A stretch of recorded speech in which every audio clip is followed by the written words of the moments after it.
구독, 좋아요.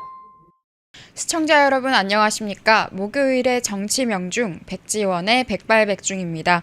지금 국민의힘 당사가 지금 특검으로 인해서 많이 혼란한 상황인데요. 기자님 취재해 보시니까 현장 어떻던가요? 일단 제가 간 건 아니고 지금 네. 제 후배인 이채정 기자가 현장 가 있는 상황인데요. 네. 김문수 당대표 후보가 그 당사 1층 거기 로비에서 지금 무기한 농성을 벌이고 있는 그런 상황이고요. 또 사실 이게 전당대회 도중에 네. 그것도 중앙 당사를 압수수색을 했다.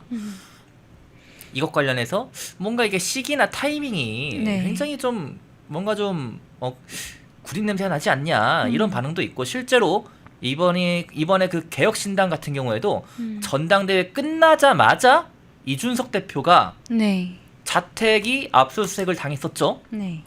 그러니까 이게 과연 우연의 일치로만 봐야 되는 것이냐, 이 시기 같은 것들이. 네. 개혁신당은 전당대회 끝나자마자 이준석 대표 집을 압색을 하고, 국민의힘은 전당대회 도중인데 중앙 당사를 압색을 하고, 이런 것들이 좀 뭔가 냄새가 난다는 의견들이 굉장히 많더라고요. 네. 그래서 오늘 그럼 이 얘기부터 일단 해보면 예.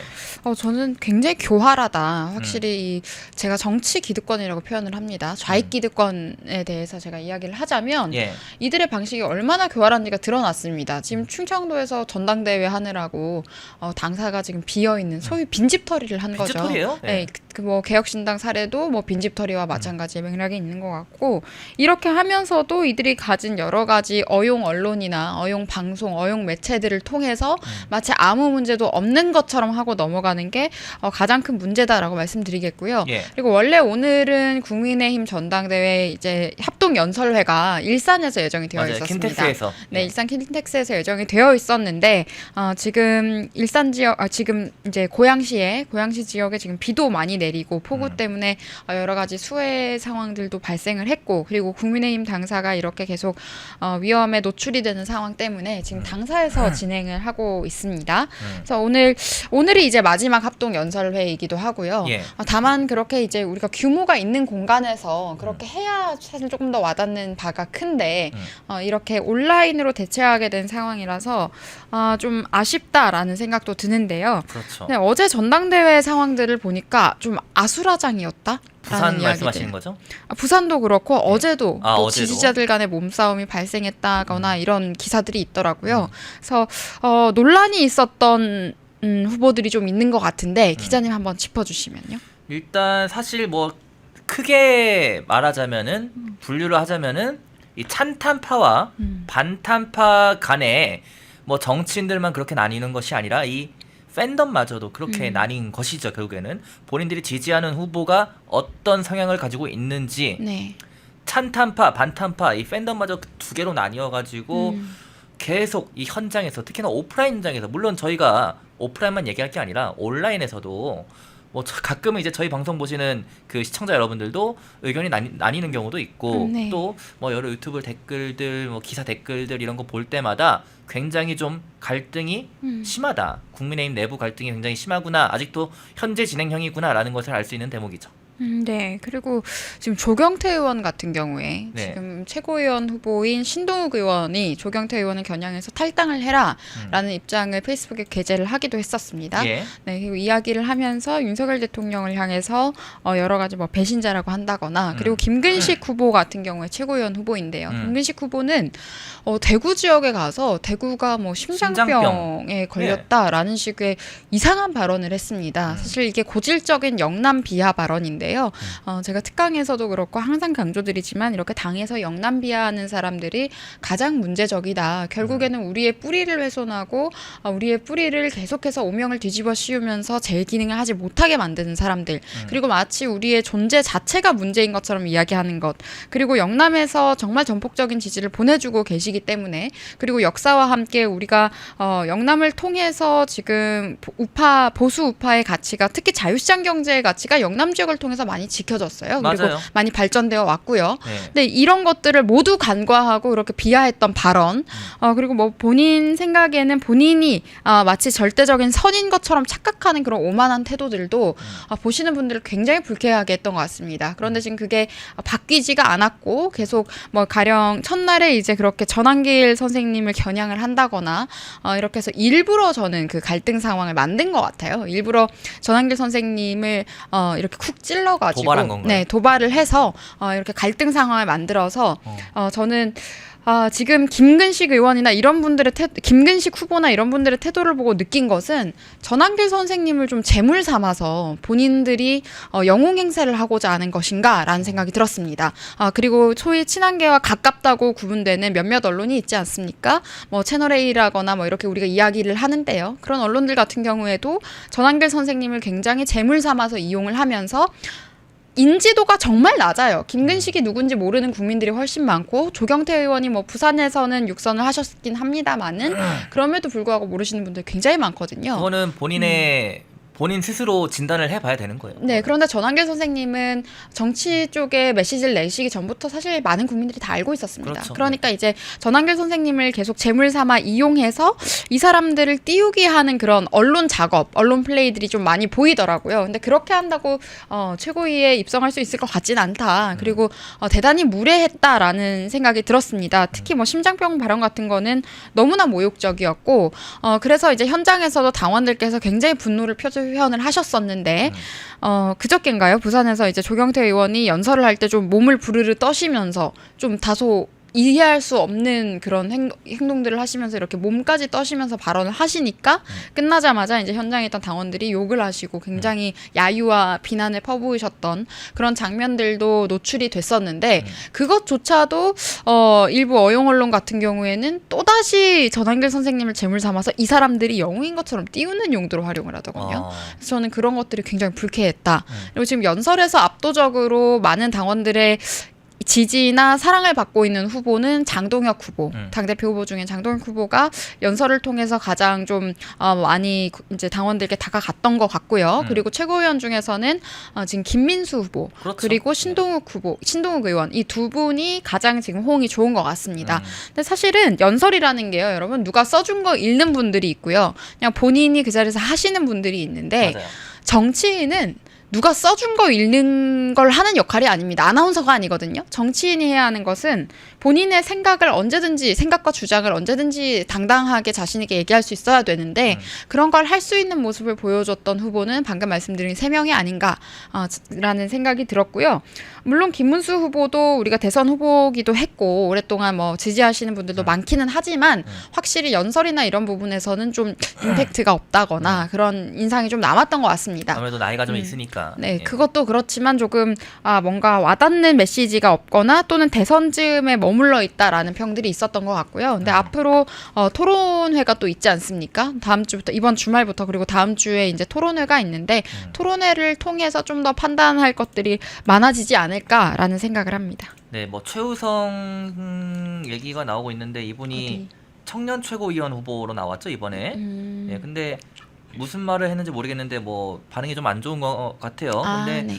뭐 최우성 후보를 비롯해서 이 청년 최고위원 후보들 같은 경우에는 지금 4명이죠. 네. 우재준 현역 의원, 그리고 이 손수조 후보, 누구였죠? 박홍준. 박홍준 후보, 그리고 최우성 후보, 이렇게 4명이 있는데 네네. 이 청년 최고위원 후보들 같은 경우에는 사실 그 국민의힘 김기현 대표 체제에서 청년 네. 최고위원이 되었던 장예찬 전 최고위원 같은 경우가 네. 굉장히 그때 당시에 파이팅 넘치고 연설도 굉장히 좀 뭔가 많은 당원들의 지지를 받았었고, 또 이후 노선 같은 경우도 방송에서 말을 잘하는 건 뭐 두말할 것도 없고요. 근데 저는 그런 파이팅은 좀 있어야 된다 생각을 하거든요. 네. 근데 이번에 좀 이 청년 최고위원 후보군들을 보니까 좀 안타까워요. 우재준 의원도 청문회 때는 네. 굉장히 좀 파이팅 넘치는 모습이 있었는데 네. 그런 것도 그냥 뭐 정치 성향 이런 거 떠나서요. 우재준 후보도 좀 그렇고 뭐 최우성 후보는 제가 안 봐서 모르겠지만은 뭔가 좀 이 청년 최고위원 후보라면 적어도 장해찬 전 최고위원 정도는 돼야 그 정도 역할은 해야만 이제 좀 청년답다, 청년 정치인답다 이런 소리를 듣지 않을까 하는 그런 생각을 해봅니다. 네, 그리고 사실 청년 최고위원 후보군에 대한 좀 아쉬움을 말씀을 하셨는데 예. 이게 청년 최고가 장해찬 최고 때도 그랬지만 그 전에 이제 이준석 대표 때도 김용태 당시 최고위원이 당선되는 예. 그런 방식들을 봤을 때 거의 러닝메이트에 의한 임명직처럼 당선이 되었었습니다. 그렇죠. 그리고 장해찬 최고가 당선됐을 때도 이제 윤석열 정부 초기에 완전 직후에 지금 했던 전당대회였기 때문에 김기현 당시 당대표 후보와 그리고 장예찬 청년최고 후보가 윤석열 대통령의 픽이다 였기 때문에 압도적인 지지를 사실상 그들이 정해져 있었던 선거였고 그 다음에도 한동훈 당대표와 진종호 사실 만 45세에 청년최고에 출마하시는 건 양심이 없다고 생각하지만 진종호 네. 의원이 그때 몇 살이었죠? 44? 만 45세까지여서 아마 그 아슬아슬했나요? 네네 마지막 나이고 그 지나고 나서 나이가 올라간 걸로 알고 있습니다. 40이 어떻게 청년입니까? 네, 이제 그렇게 했다 보니까 청년 최고라는 자리가 이미 소비가 되는 방식은 임명직인 거죠. 겉으로만 선출직이고 그러니까 사실 우리가 기대할 만한 어떤 인재들이 출마를 하기는 굉장히 꺼리고 아니면 출마를 통해서 본인을 홍보하려고 하는 의도로 출마하시는 그런 분들도 계시고 그렇다 보니까는 원하시는 만큼의 인재풀이 나오지 않는다라는 평가를 받고 있는 것 같습니다. 네, 그래서 또 한 가지 또 덧붙이면은 이번에 참 아쉬운 거는 그 말씀하셨던 그 모 후보 제외하고는 거의 지금 40대인 걸로 알고 있어요. 40 가까이 되셨죠. 아, 지금. 그래요? 네네. 우재준 의원이 88년생이고 손수조 후보가 85년생이고 85년생. 네, 그리고 박홍준 후보가 82년생인가 그렇거든요. 82년생이요? 83년생인가 82년생입니다. 이렇게 되다 보니까 사실 지금 저는 윤석열 대통령을 지지하고 조국 사태에 반대하고 그때부터 공정과 상식을 외쳤던 청년층의 대표성을 갖는 세대랄까요? 한다면 90년대생들 당연하죠. 네, 이라고 네. 생각을 해요. 90년대 중반부터 후반까지 그 세대가 사실은 이 2030의 중간값으로서 대표성을 사실 좀 갖고 있는데 우리 당의 한계라는 것이 청년 최고위원을 이렇게 딱 정해놓고 만 45세라고 해놓으니까 만 45세 이하의 최고위원에 출마하고 싶은 분들은 여기만 출마를 하게 됩니다. 네, 그러니까 이분들도 사실은 나쁘다라고 보기보다는 여기밖에 선택지가 남지 않아서 저는 출마하신 것 같아요. 그냥 여전히 그렇게 어린애 취급하는 시선이 만 45세가 돼도 있기 때문에 그런 것 같고요. 그리고 말씀하셨던 뭐 최 어떤 분 같은 경우에도 사실상 그냥 모 정치인의 팬 활동을 하셨던 분이죠. 팬 활동을 하면서 뭐 그냥 글 같은 거 올리다가 계속 그냥 그런 활동을 하시고 이런 사람이야말로 그냥 출마를 본인의 PR 용도로 돈 쓰고 PR하기 위한 홍보하기 위한 용도로 출마하는 사람인데 저는 이런 사람들은 사실 컷오프를 시켰어야 된다고 봅니다. 사실 당원들 인지도도 없고 나온다고 해서 어떠한 의미도 없는 것이고 네, 의미도 없는 것이 그럼에도 불구하고요. 그러면 안 그러면은 이게 토론의 질이 떨어지게 되거든요. 사실 우재준 의원도 우리 당의 의원이고 손수조 후보도 우리 당에서 오랫동안 활동하신 분이고 박홍준 후보도 우리 당에서 청년 활동 오래 하신 분이에요. 그러니까 이런 분들이 할 수 있는 토론 주제와 누군가의 팬 활동 추종자로서 정말 이해할 수 없는 굉장히 우리 세대들, 우리 또래들이 봤을 때는 아웃사이더 정도가 아니라 주류 정서에 전혀 끼지도 못하는 사람, 대표성을 인정할 수 없는 사람이 혼자 가장 어리다라고 하면서 본인 홍보를 위해서 우리가 이해할 수 없는 여러 가지 문논리를 펼친다면 그게 무슨 도움이 되겠습니까? 그래서 저는 이런 사람은 사실은 컷오프를 했어야 된다고 보고 나머지 세 후보 간의 토론이 원활하게 이루어졌어야 하는데 지금 방금 말씀드린 그 최모 씨 같은 경우에는 한동훈 후보의 완전 지지자잖아요. 그렇다 보니까 오히려 또 청년 최고 토론회가 기회가 한 번이거든요. 되게 귀한데 그 토론을 하는 자리에서 또다시 윤석열 대통령을 비하하면서 다른 후보들을 향한 정말 저질스러운 공세를 펼치지 않을까. 네, 그런 것들이 많이 우려가 되고 지금 우재준 의원 같은 경우에도 본인이 전한길 선생님의 제자다라는 걸 이야기를 하면서 전한길 선생님을 공격을 했다가 또 징계 수위가 낮아질 것 같으니까 또 오늘은 또 우호적인 메시지를 살짝 내셨더라고요. 그러니까 네. 좀 이상한 게 제 기준으로는 좀 의아한 게 이분 네. 메시지를 보면은 좀 왔다 갔다 하시는 것 같아요. 그 전한길 쌤에 대해서도 뭐 징계를 하지 말아야 된다. 네. 뭐 이런 얘기를 하는데 사실 친한파 라고 불리우는 분들은 다 징계해야 된다 이런 목소리를 내고 있는데 혼자만 동떨어진 메시지를 내고 있단 말이죠. 그래서 네, 근데 처음에는 징계해야 된다고 얘기했어요. 근데 그래, 이제 처음에는? 왔다 갔다 하시는 그러니까 거죠. 왔다 갔다 하는 네. 것 같아요. 당의 조치에 따라서 그냥 메시지가 바뀐 게 아닌가라고 생각이 드는데 근데 그거는 정치인으로서 잘못된 겁니다. 네, 근데 일단 이분이 그리고 무슨 박근혜 대통령 퀴즈다라는 이야기를 뜬금없이 또 하셨어요. 그런데 이게 전략이라는 것이 본인이 유일한 원내 후보라면 입법이나 여러 가지 제도적인 측면에서 본인이 권한을 갖고 있기 때문에 그런 걸로 충분히 어필할 수 있는데 박근혜 퀴즈라고 말도 안 되는 사실 허위인 거 우리 다 알잖아요. 왜 퀴즈예요? 네. 그런 이야기를 한다는 건 또 손수조 후보에게 손수조 후보의 강점으로 부여되어 있는 그 그쵸. 명함을 본인이 손수 갖고 후보가 진짜 오겠다. 박근혜 퀴즈잖아요. 네, 손수조 후보 같은 경우에는 박근혜 퀴즈로 알려졌고 네. 박근혜 대통령께서 당시에 이제 선거도 지원을 하시고 그러니까요. 공천도 하셨기 네. 때문에 그런데 이제 본인이 스스로 자칭 박근혜 퀴즈다라고 하는 거는 다른 후보의 강점을 본인이 그냥 허울만 빼앗아 오고 싶은 그런 욕심으로 좀 보여서 이렇게까지 뭔가 초조하게 전당대회를 임할 필요가 있는가, 그리고 청년 최고 후보가 이런 모습을 보이는 게 과연 긍정적인가 해서 좀 안타깝다는 생각이 들었고요. 손수조 후보 같은 경우에도 그때 당시 문재인 대통령이 이제 후보일 부산에서, 때 부산에서 이제 문재인 대통령과 경쟁을 했었고, 그리고 그래도 잘 오랫동안 싸웠어요. 그리고 오랫동안 이제 뭐 당협위원장이나 이렇게 하고 계신데 한번 지켜봐야 될 것 같아요. 지금 박형준 이분 같은 경우에도 청년위 활동을 당에서 오래 했죠. 아주 네. 오래 했던 네. 분이라서 이제 두 분이 살짝 결이 비슷합니다. 지금 그러니까 표가 분산될 수도 있어요. 네, 손수조 후보와 박홍준 후보가 결이 비슷한데 만약에 이분들 표가 분산이 되면은 우재준 의원이 당선될 가능성이 높아진다. 그렇죠. 네, 그리고 우재준 의원 같은 경우에도 본인이 당선 가능성이 높다는 걸 알고 있을 거라고 생각하는데 그렇다면 본인의 정체성을 여러 가지 제도적인 선명성을 통해서 저는 이야기를 좀 했으면 좋겠어요. 이렇게 남의 것 좋아 보이는 거 다 훔치는 듯이 메시지가 나가면 안 될 것 그렇죠. 같다는 네. 생각이 들고, 그리고 전한길 선생님 제자다라는 이런 발언이나 글도 별로 좋지 않은 전략이었던 것이 전한길 선생님 제자가 너무 많아요, 우리나라에. 정말 많은데 맞아요.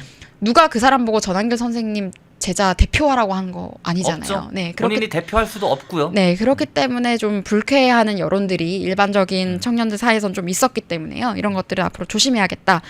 그리고 당에 나경원 의원을 비롯해서 추경호 의원님, 그리고 이렇게 당에 있는 여러 중진 의원들이 지금 조경태 의원과 한재하 의원이 특검에 부역한 사실을 두고 지금 많이 비판을 하고 있습니다. 지금 특검 측에 우리에게 불리한, 그리고 굉장히 민주당에 부역하는 듯한 메시지들을 지금 제공한 상황이거든요. 네. 그래서 이런 것들도 앞으로 강하게 비판을 할 수 있어야 될 것 같습니다. 네, 후보로 나온다면요. 예. 네. 자, 이제 또 저희가 준비한 토픽이 있는데 이 내일 광복절이죠. 네. 근데 이재명은 국민 임명식을 한다 하고 또 사면을 광복절 사면을 윤미향, 조국 네. 이런 사람들을 사면을 했습니다. 네. 아니 국민 임명식 왜 하는지 꼭 해야 되는 건지 의문이고 사면을 왜 조국 윤미향을 했는지 이것도 의문이고 네. 지금 지지율은 떨어지고 있고 이런 상황입니다. 좀 종합적으로 어떻게 보십니까? 참 이게 우리 쪽에서 이제 송원석 원내대표가 사면 명단 요청을 한 것들을 이제 노출을 시키고, 저는 참 민주당이 언론 작업을 잘했다라고 생각된 것이 그걸 일부러 그 사진을 저는 찍어서 노출을 시킨 것 같아요. 노린 것 같아요. 그거를 노리고 노출을 시킨 다음에 본인들은 엄청나게 많은 명단을 지금 조의원부터 시작해서 서울시 교육감이었던 조의원부터 시작해서 은수미 성남시장 포함해서 뭐 백원우 이런 사람들, 그리고 본인들의 측근들, 조국 윤미향 말할 것도 없고요. 이런 사람들을 지금 전부 다 대거 광복절에 사면을 하는 것으로 지금 얘기가 되어버렸습니다. 그러면서 마치 우리가 빌미를 제공했기 때문에 이것이 합당하다는 듯이 언플을 지금 하고 있는 상황이고, 참 윤미향이라는 사람이 저는 특히 광복절 특사 대상에 포함된 것이 좀 매우 역겹다는 생각이 듭니다.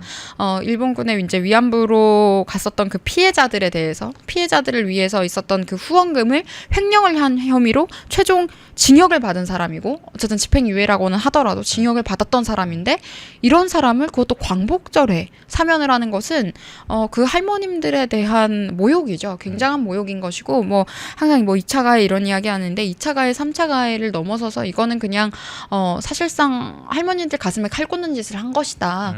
그리고 이들이 또 광복절 지금 전야제라고 뭐 국회에서 뭘 하려고 또 하더라고요. 뭐 우원식 국회의장이 도와줘서인지 모르겠지만 물론 우리나라의 독립이나 이런 것들에 대해서 메시지를 내는 건 좋습니다. 있습니다만은 제가 우려되는 것은 이걸 통해서 또 한일 관계에 어떠한 트집을 잡게 될 수도 있을 것 같다. 지금 조진웅 같은 배우가 방송에 나오는 것도 같은 맥락에 있거든요. 조진웅 같은 사람도 보면은 과거에 김구를 연기했던 사람이기도 합니다. 그러니까 이런 여러 가지 맥락에서 이들이 굉장히 조직적이고 치밀하게 움직이는 것 같은데 우리는 굉장히 속수무책으로 지금도 빈집털이 당한다거나 이런 장면들이 매우 안타깝게 여겨지고요. 그리고 조국 같은 경우에는 이미 신이 나 있습니다. 이제 본격적으로 이제 정치 활동을 하기 위해서 이미 스케줄도 잡았다는 얘기들이 다 나오고요. 서울시장 출마시킨다라는 얘기들 지금 나오고 있습니다. 예. 민주당과 조국혁신당의 합당이 어렵다고는 해도 단일 후보는 가능하죠. 단일 후보는 충분히 가능할 것으로 지금 보이고요. 그리고 자녀 입시 비리를 저지른 입시 비리에 지금 해당되는 최강욱도 마찬가지입니다. 이런 입시 비리의 범죄를 저지른 당사자들을 전부 다 광복절 특사로 내보낸다는 것은 사실상 입시 비리에 대한 당위성을 인정하는 행위와도 저는 같다고 봐요. 그리고 제가 항상 지적드렸던 대한민국의 조선화, 그들이 추종하는 사회주의 계급 국가를 그 정체성을 사실상 인정하는 행위를 전 했다고 보거든요. 그러면서 민족주의나 이런 이야기들 같이 하고 있는데 결국 저는 같은 맥락에 있다고 봅니다. 여러분 북한도 맨날 북조선이라고 하잖아요. 본인들은. 그렇죠. 조선 뭐 인민민주주의 뭐 이렇게 이야기를 하는데 결국에 지금 이 조국을 비롯해서 이 정치 기득권들, 이 세습 기득권들의 정체성이 결국엔 사회주의 계급 국가였던 조선으로의 회귀입니다. 그들이 가장 바라는 게 그거고요. 본인들의 자녀에게 본인들의 계급을 그냥 물려줄 수 있으면 되고, 근데 이 계급이 어떻게 형성되었냐면 87년도 개헌을 하면서 그때 이미 너무나 많은 입법 독재에 관련된 여러 장치들을 다 설치를 해놨었습니다. 그렇게 해서 결국에는 정해진 시나리오였어요. 제가 보기에는 보수 쪽에 누가 대통령이 되든 언젠가 이런 상황이 발생할 수밖에 없게, 그리고 누군가가 계엄 권한을 발동을 하게 된다면 같은 결론이 나오게 하는 여러 가지 장치들이 있지 않았나. 그리고 이런 상황에서 8.15 광복절 사면에 입시비리 당사자들, 조국 입시비리 당사자들, 그리고 위안부 피해자 후원금 횡령한 범죄자가 사면을 받는다는 것 자체가 이미 이 나라의 정체성을 이재명 정부가 사실상 인정한 것이 아닌가. 그리고 본인들이 지향하는 방향성을 문재인 정부에 이어서 확실하게 보여준 것 같아서요. 굉장히 우려가 됩니다. 그러면 지금 공직에서 권한을 가지고 있는 사람들, 그리고 이런 문제에 대해서 문제의식을 느끼고 있는 정치인들의 역할이 매우 중요해지는데, 그렇죠. 지금 국민의힘 상황을 보면 이재명 정부와 같은 이야기를 하는 사람들도 전당대회에 출마를 했다거나 이런 여러 가지 어지러운 상황이 있기 때문에 참 풍전등화와 같은 상황이다라는 말 잘 하지 않는데 저는 지금 좀 그런 상황처럼 많이 느껴집니다. 네. 지금이 딱 그런 상황이다. 네. 독립, 성장, 역전, 패낸경제TV 권미란입니다. 8월 25일 매일 저녁 8시 경제독립 8시 라이브 방송이 시작됩니다.